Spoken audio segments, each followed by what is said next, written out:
शादी करने का जो बेटी रोटी का जो रिश्ता नाता होता है वो इस तरीके से रखा जाता है कि आपकी परंपरा और आपके परिवार के रिवाज रीति रिवाज चलते रहें। अब आप सोचिए कि कोई नाई के घर में पैदा हो गया और कोई किसान के घर में पैदा हो गया, तो नाई के रीति रिवाज और उनकी जीवन शैली अलग है और किसान की अलग है। तो किसान की बेटी अगर नाई के घर जाएगी तो भी कंफर्टेबल नहीं हो पाएगी, और नाई की बेटी अगर किसान के घर आएगी तो भी उससे हजम नहीं होगा या कंफर्टेबल नहीं हो पाएगी।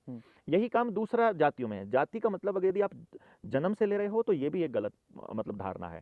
जैसे मान लीजिए मैं जाट जाति में जन्म लिया मैंने, अभी किसान जाति में, मतलब मैं ये कहूँगा, और मैं एक सलून खोल लेता हूँ या मैं कपड़े धोने शुरू कर देता हूँ, धोबी का काम करना शुरू कर देता हूँ, तो थोड़े दिनों के बाद जिनको नहीं मालूम है वो क्या कहेगा मुझे? धोबी कहेगा, मैं धोबी के पास जा रहा हूँ। मैंने सलून खोल लिया और आप बाल कटवाने के लिए जाओगे तो घर पे क्या बता के जाओगे? कि मैं नाई के पास जा रहा हूँ। मैं टेलर बन जाता हूँ, मैं कपड़े सिलने लग जाता हूँ तो मैं टेलर रोहिला कैटेगरी में आ जाऊंगा। मैं अगर चमड़े का काम करने लग जाऊंगा तो मैं चर्मकार बन जाऊंगा, मैं चमार बन जाऊंगा। मैं अगर साफ सफाई के काम में इन्वॉल्व हो जाऊंगा तो मैं वाल्मीकि बन जाऊंगा। मैं अगर लड़ने वाली कौम में शामिल हो जाऊंगा तो मैं क्षत्रिय हो जाऊंगा। मैं व्यापार करने लग जाऊंगा तो मैं वैश्य हो जाऊंगा। मैं जो कार्य करता हूँ, मेरा कार्य मेरी जाति है, तो मैं जो काम करता हूं, अगर वैसा ही काम करने वाली कोई दूसरे परिवार की महिला आती है मेरे घर में, तो हमारे बीच में रिश्ता बढ़िया रहने की उम्मीद है, क्योंकि उसे मालूम है कि इस तरह के काम करने वाले लोगों की सीमाएं क्या हैं, इस तरह के काम करने वाले लोगों की दिक्कतें क्या हैं और उन दिक्कतों से पार कैसे पाना है। तो ये सारा का सारा बहुत आसान हो जाता है जीवन जीना, यदि हम उसी जाति की यानी उसी तरह का काम करने वाले परिवार की महिला लड़की को अपने घर में लेकर के आते हैं।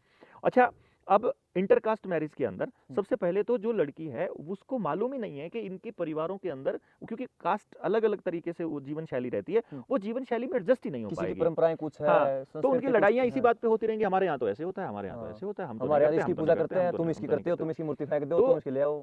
हमारी सभ्यता और संस्कृति को खत्म करने के लिए ये एक तरह से ये ऐसे है जैसे इंटर ब्रीडिंग यानी क्रॉस ब्रीडिंग कर दी जाए। जैसे गायें बहुत सारी हैं, अब राजस्थान की गिर गाय, गुजरात की गिर गाय है, राजस्थान में राठी है, हमारे यहाँ हरियाणवी है। गायें तो गायें हैं। अब आप क्या कहोगे कि गिर गाय का जो क्रॉस ब्रीडिंग है वो हरियाणवी के साथ कर देंगे तो वो ठीक रहेगा क्या? अरे वो उस वातावरण के लिए बनी है, ये इस वातावरण के लिए बनी है। तो यहाँ आप ये काम नहीं कर सकते कि उनको एक ही कैटेगरी में आप उनको लेकर के चलें। तो आपको क्या करना, ऐसा नहीं, अब कुत्तों की इतनी सारी प्रजातियां हैं, तो वो एक प्रजाति दूसरी प्रजाति में क्रॉस ब्रीडिंग करने लग जाएगी, इसलिए उनकी आपस में नहीं बनती है दूसरी ब्रीड के साथ में। वो ताकि अपनी ब्रीड में ही शादी करें, अपनी ब्रीड में ही काम करें और वो इस तरीके से मतलब रहें। तो ये अपने आप में सब जीवों के अंदर ये नैसर्गिक तरीके से एक पूरी तरह से इंस्टिंक्ट है।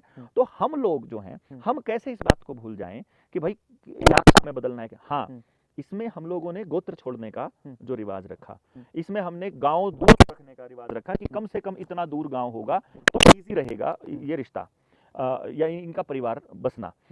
गोत्र क्यों छोड़ा? एक गोत्र का मतलब है एक ही ब्लड लाइन, एक ही ब्लड लाइन का मतलब है एक ही परिवार, एक ही परिवार का मतलब है बुआ और बहन, यानी जो लड़की है वो लड़के के ही परिवार से संबंधित है, तो वो अपने परिवार में शादी नहीं करेंगे। तो जब वो अपने परिवार में अगर शादी कर लेंगे तो अनुवांशिक तरीके से जो बच्चा होगा उसके अंदर जेनेटिकली गड़बड़ मिलेगी। तो वो इसलिए रिश्ता दूर का होना चाहिए, लेकिन सेम जाति का होना चाहिए, यानी सेम काम करने वाला परिवार होना चाहिए। ये इसमें ये नहीं है कि ताकि वो डिफरेंस ना आए वहां पे। हाँ, अगर मान लीजिए ब्राह्मण के घर में पैदा हुआ कोई और उसने खेती को अपना व्यवसाय बना लिया, और कोई जाट के घर में पैदा हुआ और वो भी खेती कर रहा है, अब ये दोनों शादी करेंगे तो ये इंटरकास्ट, दिखने में इंटरकास्ट है लेकिन ये इंटरकास्ट नहीं है, इसमें दिक्कत नहीं आएगी क्योंकि वो भी खेती कर रहा है, वो भी खेती कर रहा है, वहां कोई दिक्कत नहीं है। दिक्कत आएगी जाति कर्म से वो होगी ना, वो उसका भी कर्म वही है, उसका वही है। तो इसलिए जितना दूर का रिश्ता होगा लड़का और लड़की का, दूर का रिश्ता मतलब जितना जेनेटिकली मतलब रिश्ता, उतना ही अनुवांशिक कम गुण आएंगे और बच्चा ज्यादा ब्रेन वाला और अच्छा मतलब पैदा होगा। तो ये कॉन्सेप्ट हमारा गोत्र का और जाति का इस तरह से हमारे पुरखों ने इंतजाम किया था कि इसका ये पर्पस था। उस पर्पस को समझ लिया इस न्यू वर्ल्ड ऑर्डर वाले लोगों ने, इन्होंने समझ लिया कि इस पूरे समाज को अगर तोड़ना है तो इनके अंदर ये जहर बो दो। तो ये SC/ST एक्ट हो गया, महिला को जरूरत से ज्यादा अधिकार देना हो गया, तो ये सारे अधिकार उन बच्चों को, उन लड़कियों को अधिकार दे दिए कि तुम्हारे माँ बाप तुम्हारी शादी करते तो उनकी जेल करवा दो टाइम से पहले। तो ये जो अधिकार दे करके समाज और परिवार को तोड़ना उनका मेन उद्देश्य था, जिसको बचाने का काम हम लोगों को जागरूक करके करते रहे।